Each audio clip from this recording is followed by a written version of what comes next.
भारत के सुदूर उत्तर में, जहां आकाश की ऊंचाइयां बादलों को चीरकर अंतरिक्ष को छूने की कोशिश करती हैं, हिमालय की वे अनंत पर्वत श्रृंखलाएं स्थित हैं जिन्हें देवताओं का घर कहा जाता है। यहाँ की हवा में एक अजीब सी खामोशी है, एक ऐसी खामोशी जो कानों में गूंजती है। चारों ओर मीलों तक केवल सफेद बर्फ की चादर बिछी थी, जो सूरज की मध्यम किरणों के नीचे किसी कीमती हीरे की तरह चमक रही थी। यहाँ देवदार के प्राचीन वृक्ष बर्फ के भारी बोझ से झुके हुए ऐसे लग रहे थे मानो वे किसी महान शक्ति के सामने नतमस्तक हों। इन्हीं गगनचुंबी पहाड़ों के बीच से एक विशाल जलप्रपात नीचे की ओर गिर रहा था। उस झरने का पानी इतना ठंडा था कि छूते ही खून जम जाए। पानी जब ऊपर से नीचे गिरता तो पत्थरों से टकराकर ऐसी आवाज पैदा करता था जैसे हजारों नगाड़े एक साथ बज रहे हों। धुंध और कोहरे ने उस पूरे इलाके को अपने आगोश में ले रखा था, जिससे वह जगह किसी दूसरी दुनिया का हिस्सा जान पती थी। उसी प्रचंड जलधारा के ठीक नीचे, जहां पानी का दबाव किसी भी ठोस चीज को चकनाचूर करने की ताकत रखता था, 20 वर्षीय विशाल विराजमान था। उसका शरीर स्थिर था, जैसे वह पत्थर की किसी प्राचीन मूर्ति का हिस्सा हो। ठंडे पानी की हजारों बूंदें उसके मस्तक पर छन छन करती हुई गिर रही थीं, पर उसके चेहरे पर असीम शांति थी। विशाल के चारों ओर एक रहस्यमयी गाढ़ी नीली ऊर्जा का चक्र धीरे धीरे घूम रहा था। वह आभा इतनी प्रबल थी कि पानी की बूंदें उसके शरीर को छूने से पहले ही उस ऊर्जा से टकराकर भाप बन रही थी या दिशा बदल रही थी। वह कोई साधारण युवक नहीं था, उसके शरीर की रगों में जो शक्ति बह रही थी, उसका अंदाजा लगाना भी नामुमकिन था। नदी के पथरीले किनारे पर, जहां झागदार पानी पत्थरों से अटखेलियां कर रहा था, वहां महायोगी रुद्रनाथ खड़े थे। उनके सफेद बाल उनकी कमर तक आ रहे थे और उनकी लंबी दाढ़ी हवा के झोंकों के साथ लहरा रही थी। उनके साधारण सफेद सूती वस्त्र इस कड़ाके की ठंड में भी उनके शरीर को गर्म रखने के लिए पर्याप्त थे, जो उनके उच्च कोटि के योगबल का प्रमाण था। रुद्रनाथ का चेहरा झुर्रियों से भरा था, पर उनकी आंखों में ब्रह्मांड जैसा गहरा अनुभव और चमक थी। वे सदियों से इन पहाड़ों के रक्षक थे, एक ऐसा अस्तित्व जिनके बारे में आधुनिक इतिहास की किताबों में कोई जिक्र नहीं था। रुद्रनाथ ने अपनी गहरी आंखों से विशाल के चारों ओर घूमती उस नीली आभा को देखा। उनके होठों पर एक संतोषजनक पर गंभीर मुस्कान उभरी। गहरे चिंतन में तारांकन अविश्वसनीय। इस बालक ने उस पराशक्ति को जागृत कर लिया है जिसे सिद्ध करने में ऋषियों को जन्मों की तपस्या लग जाती है। इसकी आभा की तीव्रता अब मेरी कल्पनाओं से भी परे जा चुकी है। इसका शरीर अब वज्र के समान कठोर और मन हिमालय की तरह अचल हो गया है। परंतु अगले ही पल उनके चेहरे पर एक चिंता की लकीर उभरी। उन्होंने ठंडी हवा का एक गहरा कश भरा और पहाड़ों के पार क्षितिज की ओर देखा। गंभीरता के साथ तारांकन, लेकिन शुद्ध लोहा तभी तलवार बनता है जब वह आग में तपता है। विशाल ने पहाड़ों की शांति तो देख ली, पर अब इसे संसार के शोर, लालच, प्रेम और विश्वासघात की अग्नि में तपना होगा। जब तक यह आम लोगों के बीच नहीं जाएगा, तब तक इसकी शक्तियों का असली परीक्षण नहीं होगा। इसकी आत्मा को और भी शक्तिशाली बनाने के लिए इसे मोह माया के चक्रव्यूह से गुजरना ही होगा। रुद्रनाथ ने अपनी आवाज को थोड़ा ऊंचा किया। उनकी आवाज झरने के शोर को चीरती हुई बिजली की तरह गूंजी। आदेश देते हुए तारांकन, विशाल, अपनी साधना को विराम दो। जल की सीमा से बाहर आओ पुत्र। विशाल, जिसकी चेतना इस भौतिक संसार से बहुत दूर जा चुकी थी, गुरु की आवाज सुनते ही मानो वापस लौट आया। उसने अपनी आंखें खोली, जिनमें एक पल के लिए वही नीली चमक कौंधी और फिर शांत हो गई। वह धीरे से उठा और पानी के उस भारी दबाव के बीच से ऐसे बाहर निकला जैसे वह महज फूलों की बारिश हो। वह चलकर गुरु के पास आया और अत्यंत श्रद्धा के साथ उनके चरणों में अपना सिर झुका दिया। विनम्र स्वर में, तारांकन, प्रणाम गुरुदेव। आपकी आवाज में एक अलग ही आदेश की गूंज सुनाई दी। क्या आज की तपस्या पूर्ण हुई?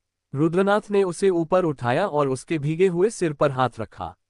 उनकी आंखों में ममता थी, पर शब्दों में कठोर सत्य।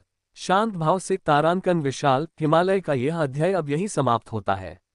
मैंने ये तय किया है कि तुम्हें अब इन पहाड़ों की सुरक्षा छोड़कर बाहरी दुनिया में कदम रखना होगा। तुम्हें उन लोगों के बीच जाना होगा जो भावनाओं, रिश्तों और भौतिक सुखों के पीछे भागते हैं।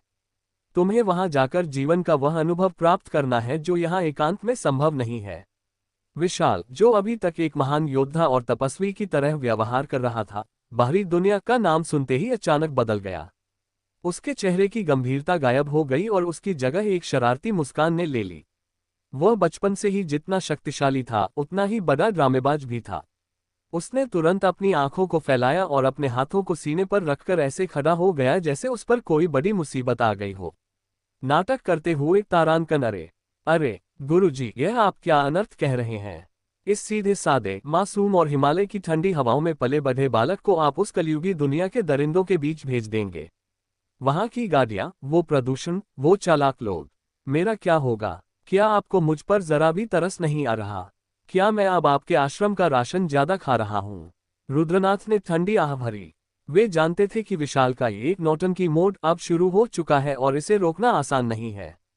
उन्होंने अपनी आवाज को थोड़ा और सख्त किया। सख्त लहजे में, तारांकन, चुप करो। ये नौटंकी किसी और के सामने करना। मैंने तुम्हारी यात्रा का प्रबंध आज नहीं, बल्कि वर्षों पहले ही कर दिया था। जब तुम छोटे से थे तभी मैंने मुंबई के एक बहुत ही प्रभावशाली परिवार की कन्या से तुम्हारी मंगनी तय कर दी थी।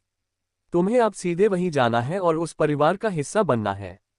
ये सुनते ही विशाल के पैरों तले की जमीन खिसक गई। उसे लगा जैसे किसी ने पहाड़ से उसे नीचे धकेल दिया हो। उसने अपना माथा पीट लिया और घुटनों के बल बैठकर जमीन पर हाथ मारने लगा, जैसे किसी पुरानी फिल्म का हीरो विलाप कर रहा हो। चिल्लाते हुए, तारांकन, हे नारायण, यह क्या सुन रहा हूं मैं? मंगनी? गुरुजी, सच सच बताए, क्या हिमालय में अब जड़ी बूटियों की कमी हो गई है? क्या आपने मुझे शराब की 4-5 विदेशी बोतलों के लालच में किसी अमीर खानदान को गिरवी रख दिया है? मेरी आजादी का क्या, मेरी नीली ऊर्जा क्या अब मुंबई की ट्रैफिक में फंसने के लिए रह गई है? महायोगी रुद्रनाथ की आंखों में क्रोध की ज्वाला धधक उठी। उनकी सफेद भरिकुटियां तन गईं और चेहरे की सौम्यता पल भर में लुप्त हो गई। हिमालय की ठंडी हवाएं भी अचानक तीव्र हो गईं, मानो गुरुदेव के क्रोध का साथ दे रही हों। गुस्से में, तारांकन, मूर्ख, अज्ञानी, तेरी बुद्धि भ्रष्ट हो गई है जो तू अपने गुरु के पवित्र उद्देश्यों पर संदेह कर रहा है। तू क्या समझता है कि मैंने तुझे किसी वस्तु की तरह नीलाम कर दिया है? अपनी इस ओछी जुबान को लगाम दे, इससे पहले कि मेरा धैर्य समाप्त हो जाए और मैं तुझे यही पाषाण बना दूं। विशाल ने जैसे ही गुरुदेव का ये रौद्र रूप देखा, उसकी सारी नौटंकी हवा हो गई। वह समझ गया कि अब एक शब्द भी बोलना जान जोखिम में डालना होगा। उसने तुरंत अपना पुराना कपड़े का झोला उठाया, गुरु के चरणों को छूकर प्रणाम किया और बिना पीछे मुड़े पहाड़ों की ढलानों की ओर दौड़ लगा दी। सपनों की नगरी मुंबई, जहां समय रुकता नहीं और शोर कभी सोता नहीं। उसी महानगर की एक व्यस्त सड़क के किनारे विशाल खड़ा था। उसके शरीर पर एक साधारण, थोड़ी मैली सी सफेद टी शर्ट, घुटनों से ढीला पड़ चुका लोअर और पैरों में घिसी हुई हवाई चप्पलें थीं। उसके एक हाथ में वही पुराना झोला था और दूसरे हाथ में पसीने से भीगा हुआ एक कागज का टुकड़ा। मुंबई की सड़कों का नजारा उसके लिए किसी भयानक दुर्स्वप्न जैसा था। चारों ओर लोहे की गाड़ियों का अंतहीन रेला, कानों को फाड़ देने वाला हॉर्न का शोर और इंसानों का ऐसा हुजूम जो एक दूसरे को धक्का देते हुए आगे बढ़ रहा था। विशाल ने गहरी सांस लेने की कोशिश की, पर हवा में ऑक्सीजन से ज्यादा धुआं और धूल भरी थी। खुद से चिढ़ते हुए, तारांकन, हे गुरुदेव, यह आपने मुझे किस नर्क में भेज दिया? यहाँ तो शांति का एक कतरा भी नहीं है। ऐसा लग रहा है जैसे हजारों मधुमक्खियां मेरे कानों के पास एक साथ भिनभिना रही हो। ये लोग पागल क्यों हैं? इतनी जल्दी कहाँ जाना है सबको? मुझे वापस मेरे हिमालय की गुफाओं में जाना है, यहाँ तो मेरा दम घुट रहा है। विशाल ने हाथ में थामे उस कागज को गौर से देखा, जिस पर स्याही थोड़ी फैल चुकी थी। वह हर राहगीर को वह कागज दिखाता और अपनी भोली आवाज में रास्ता पूछता। कोई उसे पागल कहकर आगे बढ़ जाता तो कोई उसे भिखारी समझकर नजरअंदाज कर देता। अंततः घंटों की भटकन और पसीने में तरबतर होने के बाद वह एक ऐसी इमारत के सामने खड़ा था जिसे देखकर उसकी गर्दन पीछे की ओर झुकती ही चली गई। उसके सामने Kapoor group, Kapoor S group की विशालकाय और भव्य इमारत खड़ी थी। वह पूरी की पूरी कांच की बनी थी, जिस पर दोपहर की धूप ऐसी चमक रही थी जैसे वह कोई दिव्य महल हो।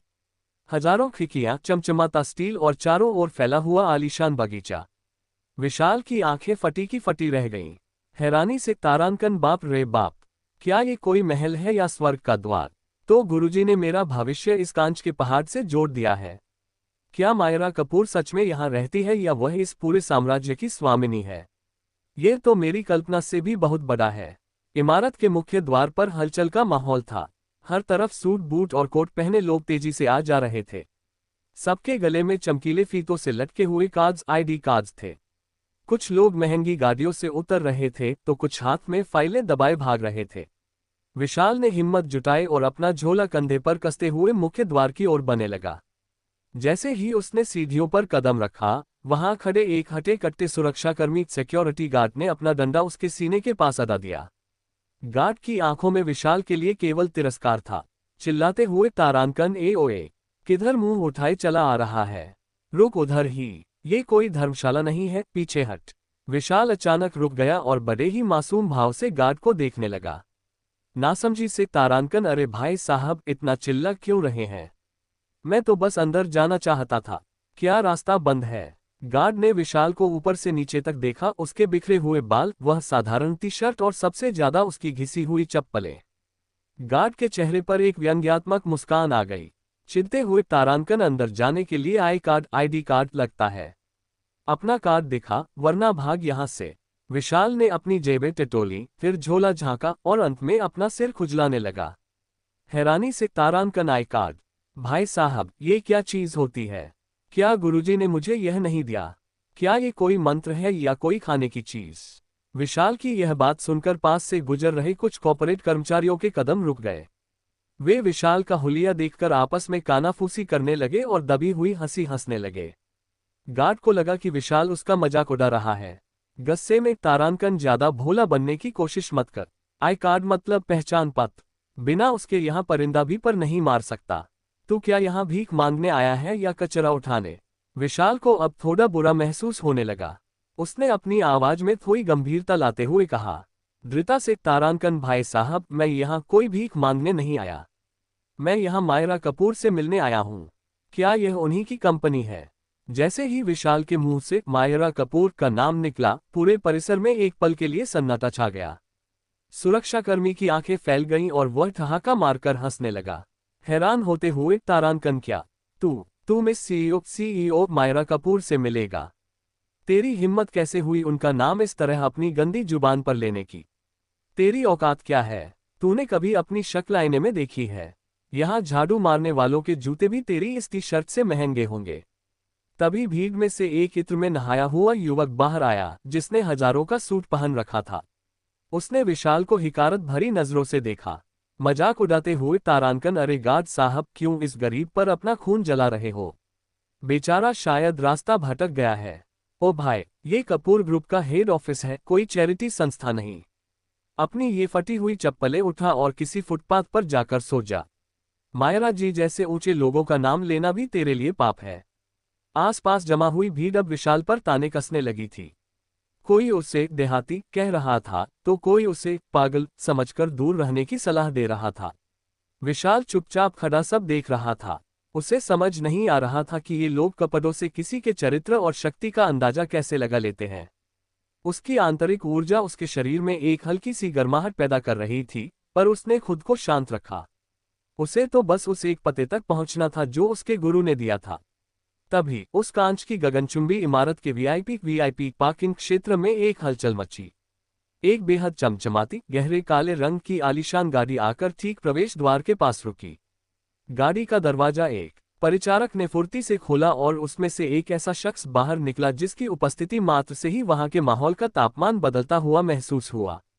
उन्होंने एक बेहद कीमती गहरे नीले रंग का प्रभावशाली बिजनेस सूट पहन रखा था, जो उनके रौबदार व्यक्तित्व और सत्ता को और भी निखार रहा था।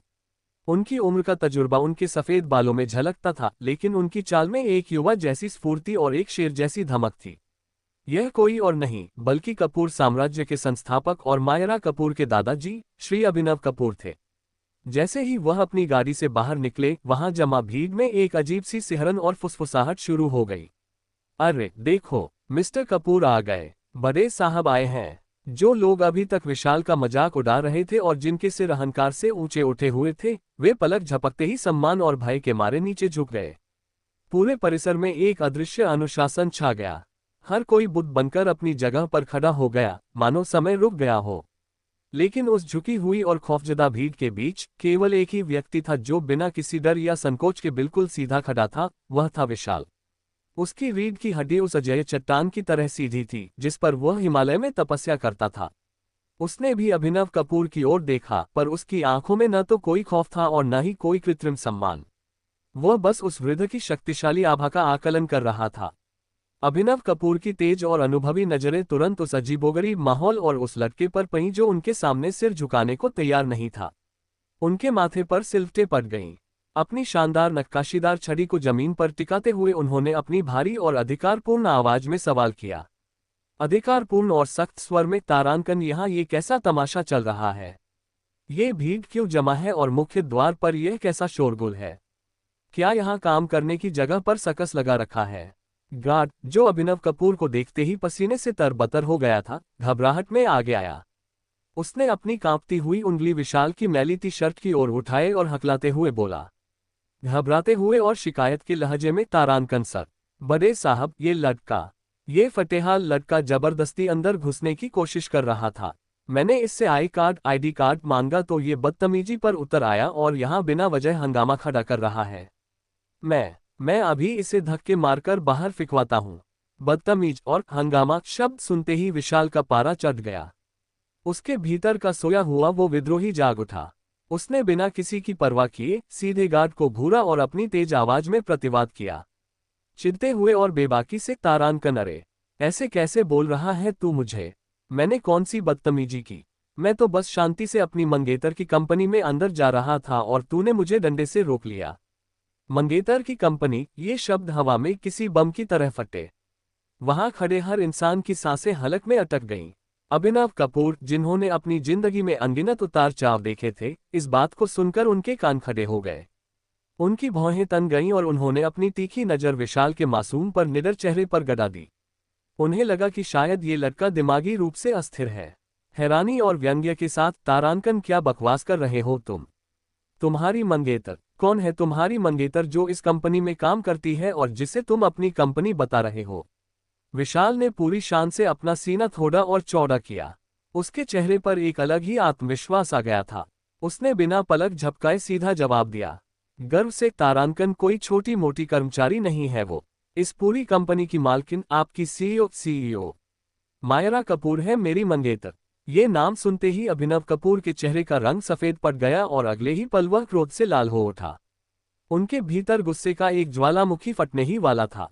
एक साधारण सा दिखने वाला, धूल से सना लड़का उनकी पोती, कपूर खानदान की इज्जत और शहर की सबसे प्रतिष्ठित महिला का सरेआम इस तरह मजाक उड़ा रहा था। यह उनका सीधा अपमान था। गुस्से में फुफकारते हुए, तारांकन, तेरी हिम्मत कैसे हुई?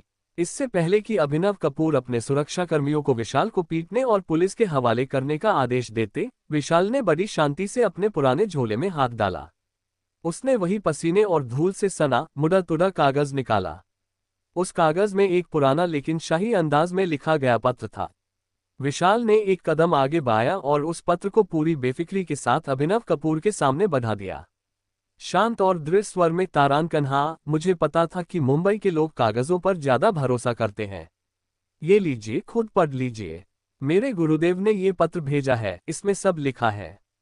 अभिनव कपूर ने गुस्से से कांपते हुए हाथों से वह पुराना और मुड़ा तुड़ा कागज विशाल के हाथ से झपट लिया। वे उसे फाड़कर फेंक देना चाहते थे, लेकिन जैसे ही उनकी नजर उस कागज पर लिखी स्याही और उस पर बने एक विशेष चिन्ह पर पड़ी, उनके हाथों की गति अचानक रुक गई। वह कोई साधारण कागज नहीं था, वह हिमालय के भोजपत्र पर लिखा गया था और उस पर महायोगी रुद्रनाथ का वह सीधा हस्तलेख था जिसे अभिनव कपूर अपने जीवन में कभी नहीं भूल सकते थे।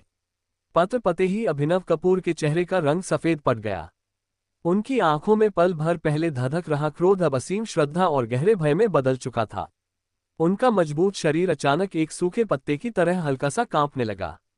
माथे पर पसीने की बारीक बूंदें उभर आईं। उन्होंने अपनी कीमती छड़ी को दूसरे हाथ में थामा और अपने दोनों हाथ विशाल के सामने जोड़ लिए।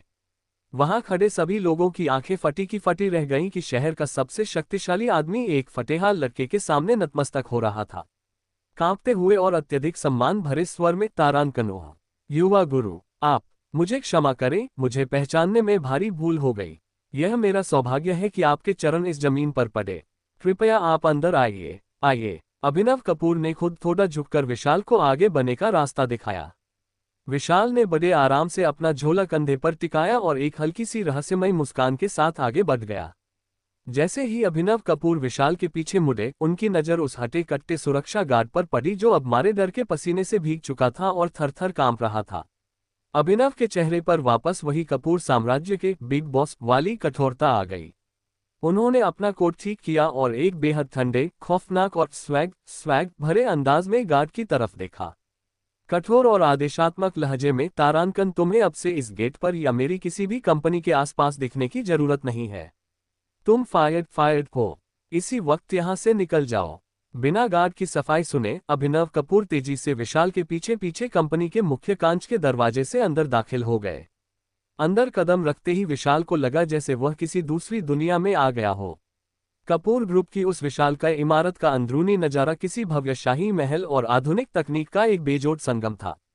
जमीन पर बिछा इटालियन मार्बल इतना साफ और चमकदार था कि उसमें इंसान अपना चेहरा देख ले।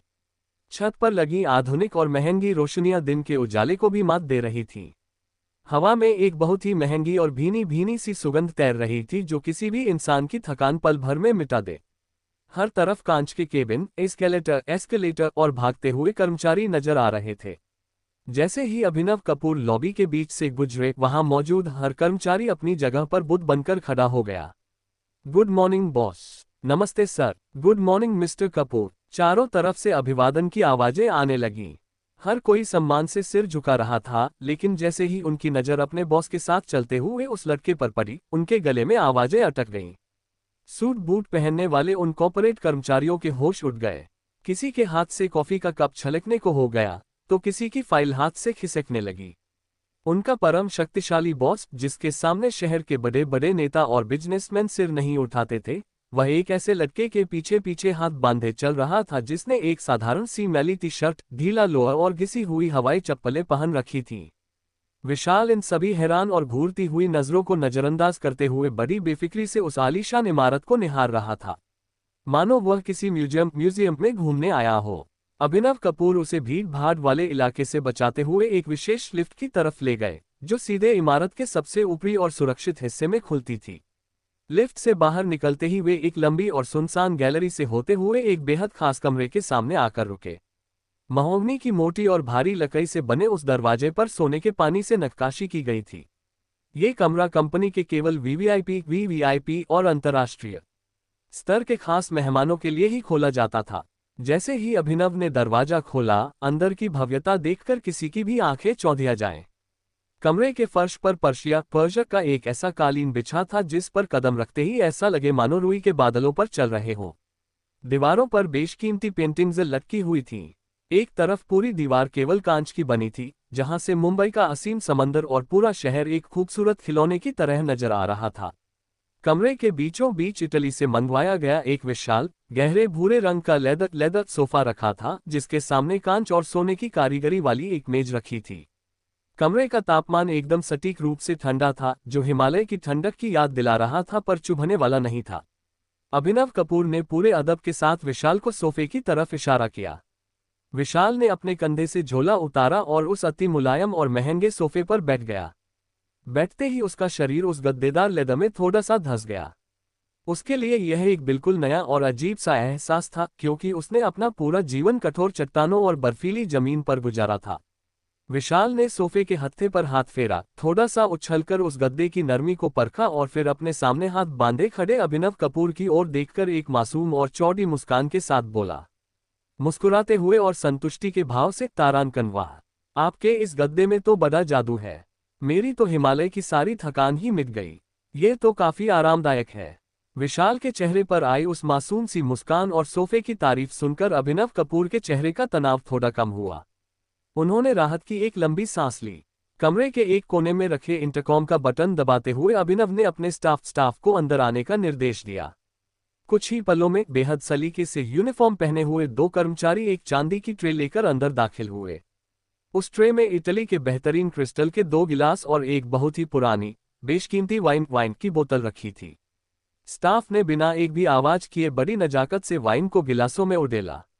गहरे लाल रंग की उस वाइन की हल्की हल्की मीठी महक पूरे कमरे में फैल गई।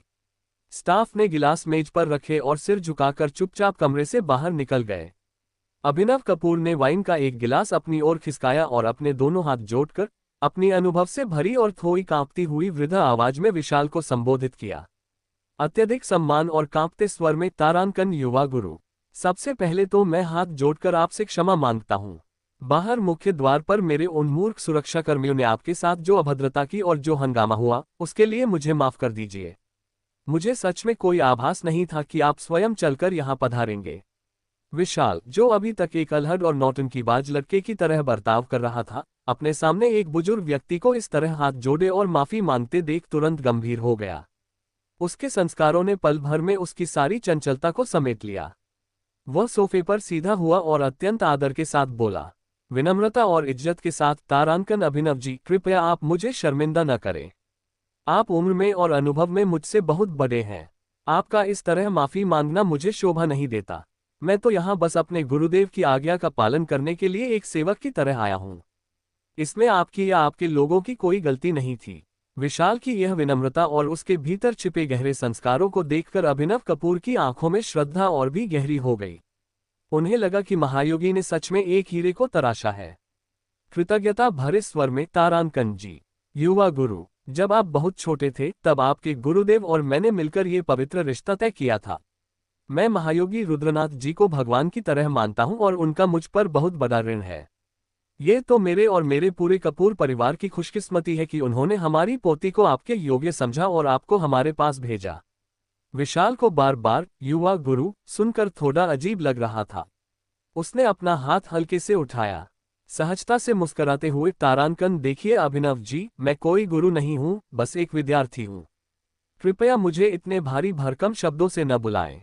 आप मुझे सिर्फ विशाल कहिए, यही मेरे लिए सबसे बड़ा सम्मान होगा। अभिनव कपूर के चेहरे पर एक राहत भरी और स्नेहपूर्ण मुस्कान आ गई। स्नेह से, तारांकन, जैसी आपकी आज्ञा। मेरा मतलब है, ठीक है विशाल। वैसे ये बताइए कि मेरे आराध्य महायोगी रुद्रनाथ जी कैसे हैं? उनका स्वास्थ्य कैसा है? अपने गुरु का नाम सुनते ही विशाल की आंखें अचानक सिकुड़ गईं।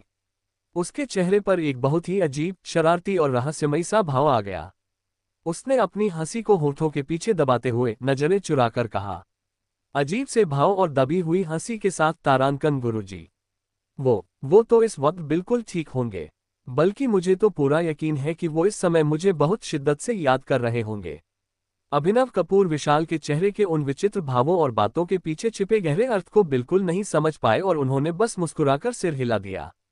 दूसरी तरफ हिमालय की वादियों में, मुंबई के उस शोरगुल और आलीशान कमरे से सैकड़ों मील दूर, जहां हवाएं इतनी ठंडी थी कि खून को भी जमा दें, महायोगी रुद्रनाथ अपनी एकांत और बर्फ से ढकी कुटिया की ओर लौट रहे थे। विशाल के जाने के बाद वहां का सन्नाटा और भी गहरा हो गया था।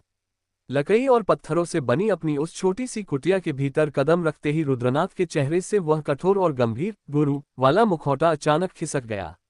उन्होंने अपने सफेद वस्त्रों को थोड़ा ढीला किया और कुटिया के फर्श पर बैठ गए। गहरी सांस छोड़ते हुए और राहत के साथ, तारांकन, हे नारायण, तेरा लाख लाख शुक्र है कि यह बला टली। इतना शरारती, विद्रोही और शैतान शिष्य तो दुश्मनों को भी नसीब न हो।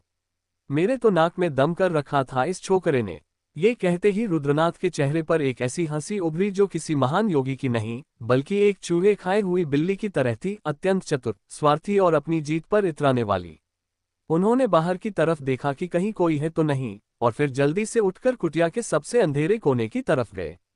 वहां जमीन में एक छोटा सा गड्ढा खुदा हुआ था जिसे एक भारी पत्थर से ढका गया था। रुद्रनाथ ने बड़ी उत्सुकता और लालच के साथ उस पत्थर को हटाया। उसके नीचे एक पुरानी, सुंदर नक्काशी वाली लकड़ी की छोटी सी अलमारी रखी थी।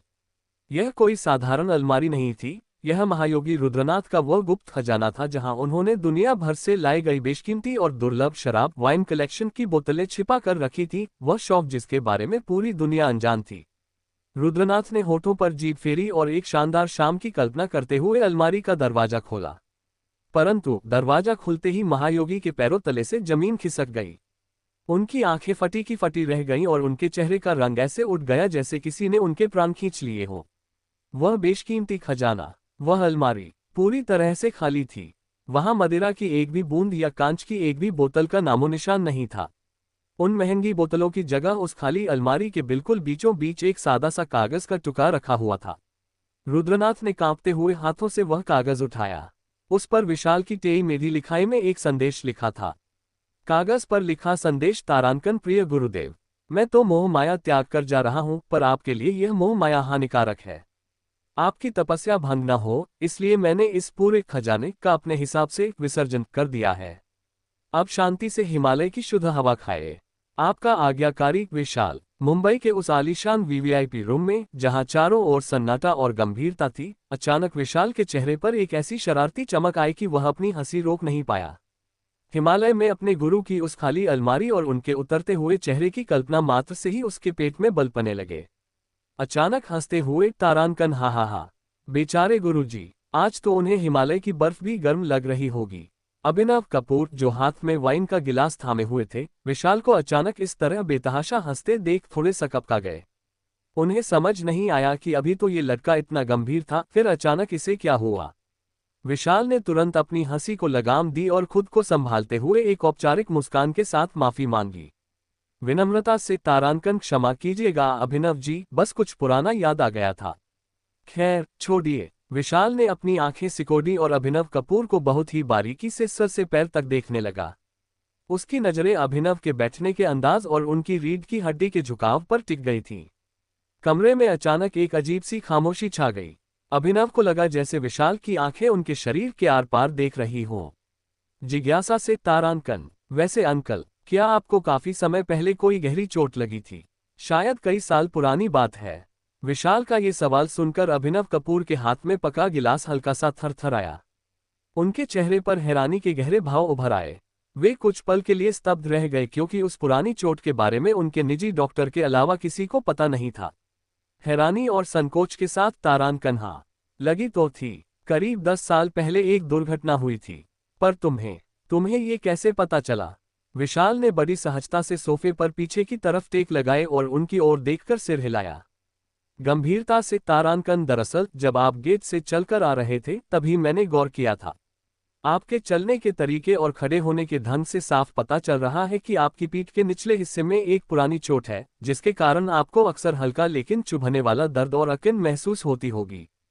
क्या मैं सही हूँ? अभिनव कपूर की आंखें फटी की फटी रह गई। उन्हें अपनी आंखों पर विश्वास नहीं हो रहा था कि एक 20 साल का युवक महज चाल देखकर इतनी सटीक बीमारी कैसे पकड़ सकता है। अचंभित होकर, तारांकन, अविश्वसनीय। हाँ विशाल, तुम बिल्कुल सही कह रहे हो। ये दर्द मेरा साया बन चुका है।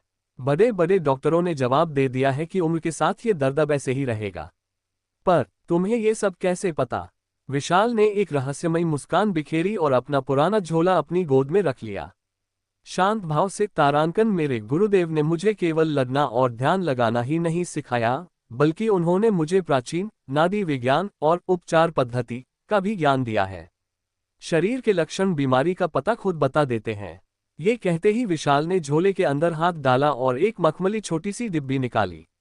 जैसे ही उसने वह डिब्बी खोली, अंदर मध्यम रोशनी में चांदी की पतली और लंबी सुइयां चमक उठी। अभिनव कपूर उन सुइयों को देखकर थोड़े आशंकित हो गए। हैरानी और डर के साथ, तारांकन, विशाल, ये सब क्या है? तुम क्या करने वाले हो? इससे पहले कि अभिनव कपूर अपनी बात पूरी कर पाते या कोई विरोध कर पाते, विशाल की आंखों में एक अद्भुत एकाग्रता आ गई। उसने बिना किसी अनुमति के बिजली की गति से डिब्बी में से 3 सुइयां निकाली और अपनी कलाई के एक झटके से उन्हें अभिनव कपूर की ओर हवा में उछाल दिया। अभिनव कपूर को लगा जैसे उनके सामने बिजली कौंधी हो। वह अपनी जगह से हिल भी नहीं पाए थे कि वे तीनों चांदी की सुइयां उनके महंगे बिजनेस सूट के कपड़ों को चीरती हुई शरीर के 3 विशिष्ट दबाव बिंदुओं, प्रेशर पॉइंट्स पर जाकर धंस गईं। चौंकते हुए और हल्के दर्द में, तारांकन, यह क्या किया तुमने? अभिनव कपूर के चेहरे पर एक पल के लिए दर्द का साया लहराया। उन्हें ऐसा महसूस हुआ जैसे उनकी पीठ की नसों में बिजली का एक हल्का सा झटका लगा हो। उनकी सांसें थम गईं और शरीर पत्थर सा हो गया। लेकिन अगले ही पल वह दर्द जादू की तरह गायब हो गया। सिर्फ वह नया दर्द ही नहीं गया, बल्कि पिछले 10 सालों से उनकी पीठ में जो भारीपन, अकन और टीस बनी रहती थी, वह भी पल भर में ओझल हो गई। अभिनव कपूर ने अपनी आंखें बंद की और धीरे से अपनी कमर को सीधा किया। उनके चेहरे पर असीम शांति और सुकून के भाव आ गए। जो हरकत करने में उन्हें पहले दर्द होता था, अब वह बिल्कुल सहज लग रही थी। अत्यधिक सम्मान और कृतज्ञता के साथ, तारांकन, हे ईश्वर, ये तो चमत्कार है। विशाल, मेरी पीठ का वह भारीपन, वह दर्द, सब गायब हो गया है। मुझे ऐसा महसूस हो रहा है जैसे मेरा शरीर 10 साल छोटा हो गया हो। अभिनव कपूर अपनी जगह से उठे और उन्होंने विशाल की ओर झुककर उसे बहुत ही इज्जत के साथ देखा। उनकी आंखों में अब विशाल के लिए किसी देवदूत जैसा आदर था। गदगद होकर, तारांकन, सच में विशाल, अब मुझे रत्ती भर भी शक नहीं है कि आप महायोगी रुद्रनाथ के ही योग्य शिष्य हैं। आपकी विद्या और आपका ये कौशल साक्षात ईश्वरीय आशीर्वाद है। मुझ पर आपकी बहुत बड़ी कृपा हुई है। विशाल ने अपनी चांदी की सुइयां वापस समेटते हुए बड़ी बेबाकी से सोफे पर खुद को फैला लिया। उसके चेहरे पर अब वही चिर परिचित आत्मविश्वास था। अभिनव कपूर की प्रशंसा को उसने मुस्कुराकर स्वीकार किया और फिर सीधे मुख्य मुद्दे पर आ गया। शांत और स्पष्ट स्वर में, तारांकन देखिए अभिनव जी, यह उपचार और सेवा तो अपनी जगह है, पर मैं यहाँ जिस मुख्य उद्देश्य से आया हूँ वह है आपकी पोती मायरा कपूर से विवाह करना। गुरुजी की आज्ञा है कि अब मुझे गृहस्थ जीवन के अनुभवों से गुजरना होगा। विशाल की यह सीधी और बेबाक बात सुनकर अभिनव कपूर के चेहरे पर एक मिली जुली प्रतिक्रिया उभरी। उन्होंने गहरी सांस ली और कुर्सी पर थोड़ा झुककर विशाल की आंखों में देखते हुए अपनी बात रखी। गंभीरता और चिंता के साथ, तारांकन विशाल, सत्य तो यह है कि मैं स्वयं भी यही चाहता हूँ। मेरे लिए इससे बड़ा सौभाग्य क्या होगा कि मेरा परिवार आपके जैसे तेजस्वी युवक के साथ जुड़े। परंतु एक सत्य ये भी है कि मायरा को इस विवाह के लिए मनाना इतना आसान नहीं होगा। वह आज की आधुनिक नारी है, स्वतंत्र विचारों वाली और बेहद जिद्दी। मनाना आसान नहीं होगा। ये सुनकर विशाल ने अपना चेहरा थोड़ा टेढ़ा किया और अपनी भौहें सिकोड़ लीं। उसे हिमालय की वादियों में जहां बड़ों का शब्द पत्थर की लकीर होता था, वहां ये बात कुछ हजम नहीं हुई। हैरानी और अजीब भाव के साथ, तारांकन क्यों? क्या वह बड़ों की बात नहीं मानती?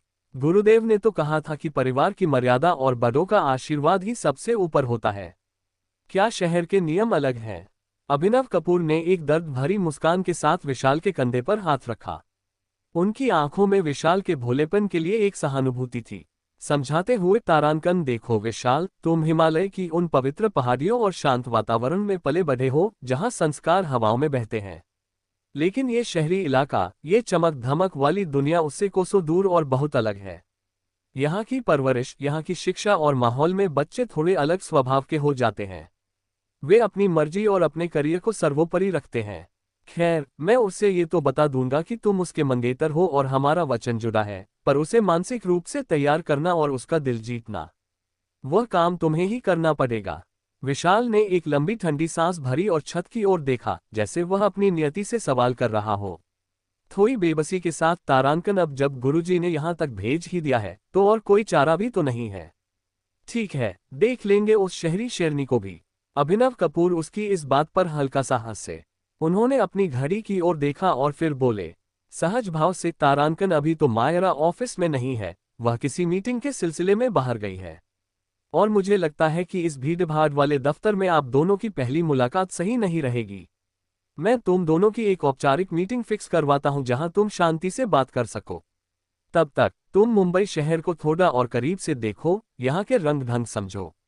विशाल ने धीरे से अपना सिर हिलाया। उसे लगा कि शायद उसे इस शहर के शोर के साथ थोड़ा तालमेल बिठाना ही होगा। तभी अभिनव कपूर ने अपने पास खड़े एक हेल्पर को कुछ इशारा किया। वह हेल्पर तुरंत तेज कदमों से बाहर गया और 1 मिनट के भीतर वापस आया। उसके हाथ में एक छोटा सा सफेद डिब्बा था। अभिनव ने वह डिब्बा विशाल की ओर बढ़ा दिया। उसके अंदर एक चमचमाता हुआ नया स्मार्टफोन था। स्नेह भरे लहजे में, तारांकन, लो विशाल, इसे अपने पास रखो। इसमें मेरा नंबर सेव है और मैंने इसमें इंटरनेट और अन्य जरूरी चीजें चालू करवा दी हैं। मुंबई जैसे बड़े शहर में इसकी बहुत जरूरत पड़ेगी। कोई भी समस्या हो, कोई रास्ता भटक जाओ या कोई भी मदद चाहिए हो, बेझिझक मुझे कॉल कर लेना। विशाल ने उस कांच और धातु के बने छोटे से यंत्र को अपने हाथ में पकड़ा। उसने उसे बड़े ही कौतूहल के साथ ऊपर नीचे, आगे पीछे घुमाकर देखा। उसके लिए ये किसी परग्रही वस्तु, एलियन ऑब्जेक्ट जैसा था। यंत्र को निहारते हुए, तारांकन, तो यही है वो यंत्र जिसे देखकर लोग रास्तों पर टकराते रहते हैं। ठीक है, इसे भी आजमा कर देख लेते हैं। उसने बिना किसी हिचकिचाहट के उस महंगे फोन को अपने पुराने झोले के अंदर डाल दिया और सोफे से खड़ा हो गया। जाने की मुद्रा में, तारांकन, ठीक है अभिनव जी, फिर मैं चलता हूँ। शहर की इस भूल भुलैया को थोड़ा सुलझाकर आता हूँ। अभिनव कपूर का पर्सनल असिस्टेंट, जो अब तक बुद्ध बना ये सब देख रहा था, विशाल के जाते ही धीरे से अपने मालिक के करीब आया। उसके चेहरे पर उलझन और अचरज के भाव साफ थे। जिज्ञासा और हैरानी के साथ, तारांकन सर, गुस्ताखी माफ हो, पर यह लड़का कौन है? आपने इसे इतनी अहमियत दी, अपनी जान से प्यारी पोती का मंगेतर बताया और अब उसे शहर का सबसे महंगा फोन और विला देने की बात कर रहे हैं। इसका हुलिया तो किसी मामूली से देहाती जैसा है।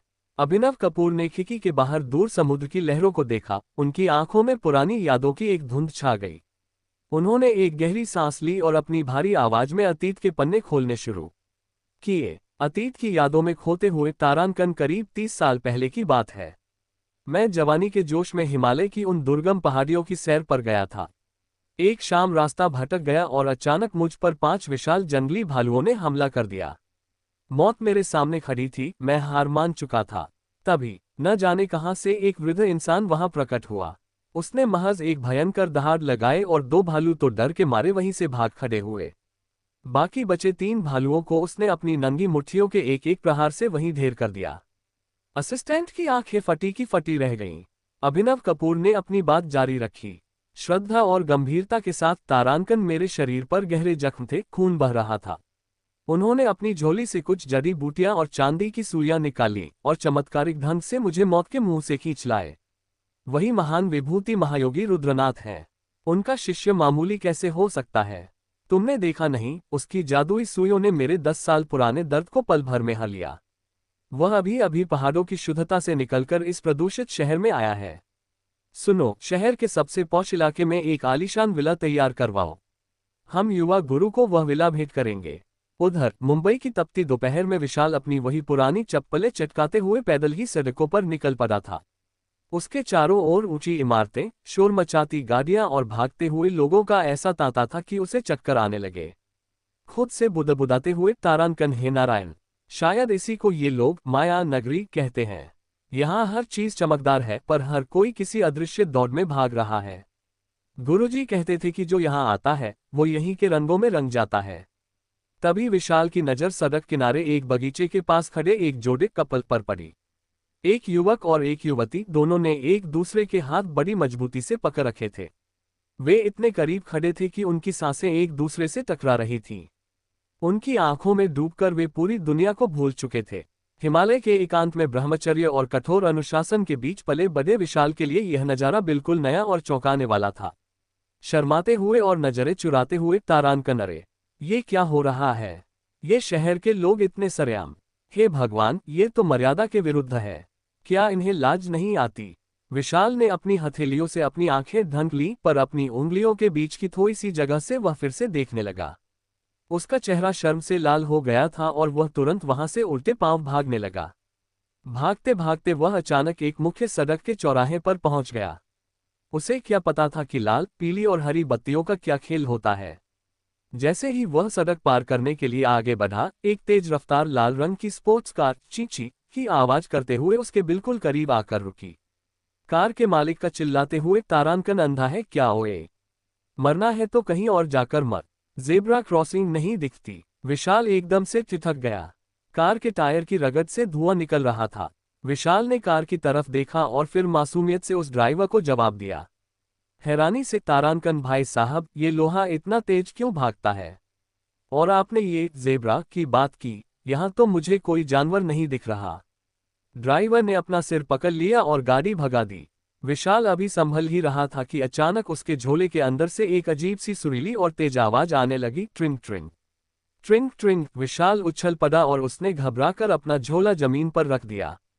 डरते हुए तारांकन, अरे ये झोले के अंदर कौन सा पक्षी घुस गया?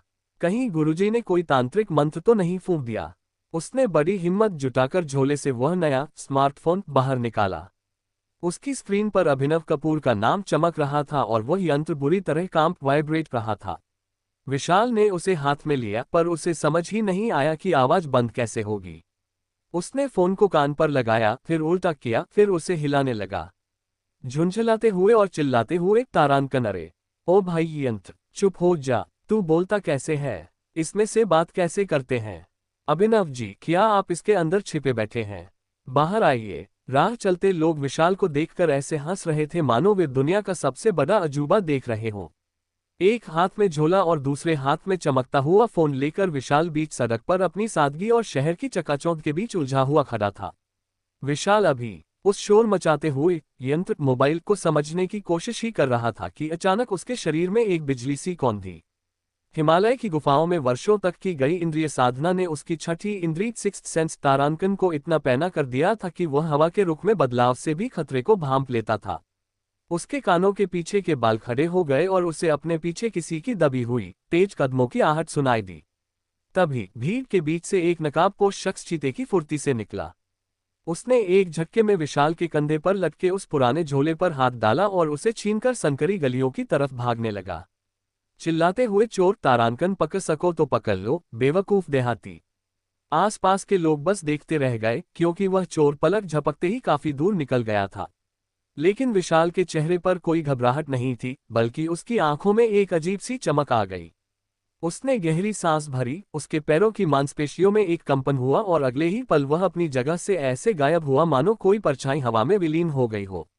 वह चोर अभी गली के मोड़ तक पहुंचा ही था कि उसने देखा कि वही देहाती लड़का जिसे उसने पीछे छोड़ा था, हाथ बांधे उसके सामने खड़ा मुस्कुरा रहा था। चोर की आंखें फटी की फटी रह गईं। उसने रुकने की कोशिश की, पर इससे पहले कि वह मुड़ पाता, विशाल का हाथ बिजली की गति से हवा में लहराया। चटाक, एक जोरदार और गूंजता हुआ थप्पड़ सीधे उस चोर के गाल पर पड़ा। वह शख्स लट्टू की तरह 3 बार गोल घूमा और सीधे जमीन पर जा गिरा। उसका गाल किसी गुब्बारे की तरह तुरंत सूज गया और उसके मुंह से कराह निकल गई। विशाल ने बड़ी सादगी से अपना झोला उसके हाथ से वापस लिया और उसे झाने लगा, गंभीर और अधिकारपूर्ण स्वर में, तारानकन, ओए चोरी करने वाले, तेरी इतनी हिम्मत कि तूने उस झोले पर हाथ डाला जिसमें मेरे गुरुदेव का दिया हुआ प्रसाद और मेरा सामान है। हिमालय में तो जंगली जानवर भी बिना पूछे किसी की गुफा में नहीं घुसते, और तू इंसान होकर इतना गिरा हुआ काम कर रहा है। वह चोर अपने सूजे हुए गाल को पकड़कर डर के मारे पीछे खिसकने लगा। तभी सड़क किनारे खड़े एक राहगीर ने, जो ये पूरा मंजर देख रहा था, आगे आकर विशाल के कंधे पर हाथ रखा। उस आदमी के चेहरे पर एक हमदर्दी भरी मुस्कान थी, समझाते हुए और शांत लहजे में, तारानकन, लगता है भाई तुम इस शहर में बिल्कुल नए आए हो। अपनी चीजें इस तरह बेफिक्री से लेकर मत घूमो। यह मुंबई है प्यारे, यहाँ माया के साथ साथ छल कपट भी कदम कदम पर मिलता है। यहाँ की हवा में भी लोग जेब काट लेते हैं। अपना सामान संभाल कर रखो, वरना अगली बार शायद इतनी खुशनसीबी साथ न दे। विशाल ने उस आदमी की बात सुनी और फिर अपने झोले को कसकर पकड़ लिया। उसे अब समझ आ रहा था कि गुरुदेव ने उसे अनुभव लेने के लिए यहाँ क्यों भेजा है। हैरानी से, तारानकन, अच्छा, तो यहाँ के लोग दूसरों की मेहनत पर पलते हैं। बड़े ही अजीब नियम है इस माया नगरी के। शुक्रिया भाई साहब, अब मैं अपनी छठी इंद्री को जरा भी सोने नहीं दूंगा। विशाल ने उस राहगीर को हाथ जोड़कर धन्यवाद दिया और अपनी राह पर आगे बढ़ गया। लेकिन जैसे जैसे सूरज ढलने लगा और समुद्र की ओर से ठंडी हवाएं चलने लगीं, विशाल के पेट के अंदर चूहे कूदने लगे। हिमालय की शुद्ध हवा और कंदमूल खाकर पला बढ़ा उसका शरीर अब भोजन की मांग कर रहा था। भूख के एहसास ने उसकी एकाग्रता को थोड़ा भंग कर दिया। उसने अपनी जेब में हाथ डाला और मटमैले हो चुके कुछ नोट बाहर निकाले। जब उसने उन्हें गिना तो उसके चेहरे पर चिंता की लकीरें उभर आईं। चिंता और खुद से बात करते हुए, तारानकन, सिर्फ 100 रुपये है नारायण। पहाड़ों से यहाँ तक का सफर इतना महंगा होगा, यह मुझे अंदाजा नहीं था। बस ट्रेन और वो ऑटो वाले, सबने मिलकर मेरी जेब खाली कर दी।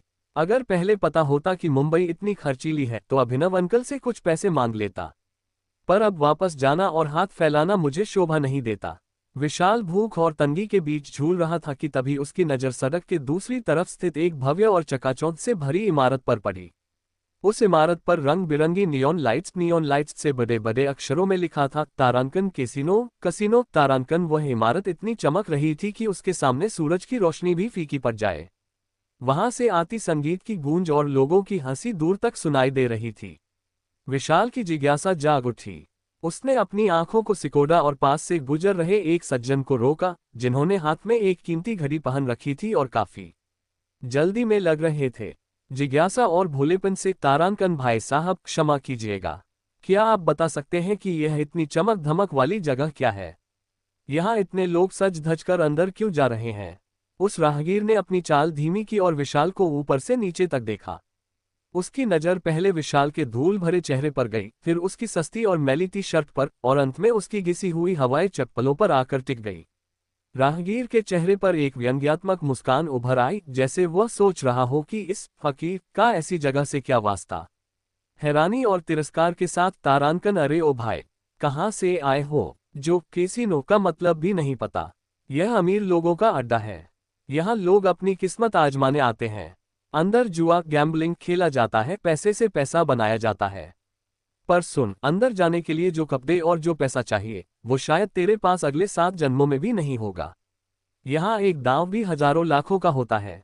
राहगीर ने एक ठंडी हंसी हंसी और विशाल को वहीं छोड़कर आगे बढ़ गया। विशाल वहीं खड़ा होकर उस चमकती हुई इमारत को देखता रहा। पैसे से पैसा बनाना, ये शब्द उसके दिमाग में गूंजने लगा। उसकी आंखों में एक अजीब सी चमक आई जो भूख से ज्यादा आत्मविश्वास की थी। उसे अपनी उन शक्तियों और गुरुदेव की सिखाए उस दृष्टि का स्मरण हुआ जो भविष्य और संभावनाओं को भांप लेती थी।